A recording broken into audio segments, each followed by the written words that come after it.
सुप्रभात बच्चों, आज की हिंदी की कक्षा में आप सबका स्वागत है। आज की कक्षा में हम भारतेंदु हरिश्चंद्र द्वारा लिखित नाटक अंधेर नगरी का पठन पाठन करेंगे।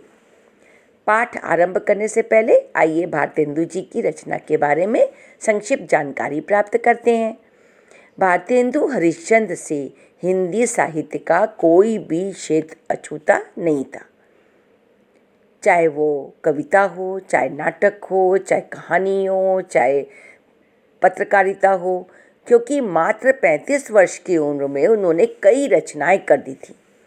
वे उत्कृष्ट कवि, व्यंग्यकार, सफल नाटककार, संपादक, पत्रकार, निबंधकार एवं कुशल वक्ता भी थे। वक्ता किसे कहते हैं? जो अच्छा बोलता है, बोलने वाले। इनके द्वारा लिखित प्रसिद्ध नाटक सत्यवादी हरिश्चंद्र का कथा के रूप में हम पिछली कक्षा में अध्ययन कर चुके हैं सब आपको सबको याद होगा। आज अंधेर नगरी नाटक का पठन पाठन करेंगे। इस नाटक का नाम अंधेर नगरी इसलिए है क्योंकि ऐसी नगरी का चित्रण इसमें किया गया है जहाँ कोई भी व्यवस्था नहीं है, जहाँ का राजा चौपट है। चौपट का अर्थ क्या होता है? बिना बुद्धि का, जिसको उचित अनुचित का ज्ञान नहीं है, जो कुछ भी सही ढंग से नहीं करता। राजा के साथ साथ वहाँ की प्रजा भी वैसी है। जस राजा तस प्रजा, सुना है ना आपने? बिल्कुल यही हाल है इस नगरी का।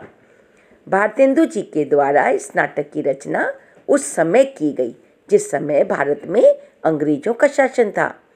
अतः उन्होंने इस नाटक में अंग्रेजी शासन काल के समय की समाज की दीनहीन स्थिति का वर्णन किया है और जो उस समय की शासन प्रणाली थी उस पर भी गहरा व्यंग्य किया है। उस समय समाज की हालत बहुत खराब थी।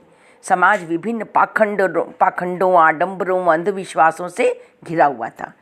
उन्हीं अवस्थाओं का व्यंग्यात्मक संवाद के रूप में इस हास्य नाटक के रूप में रचा गया।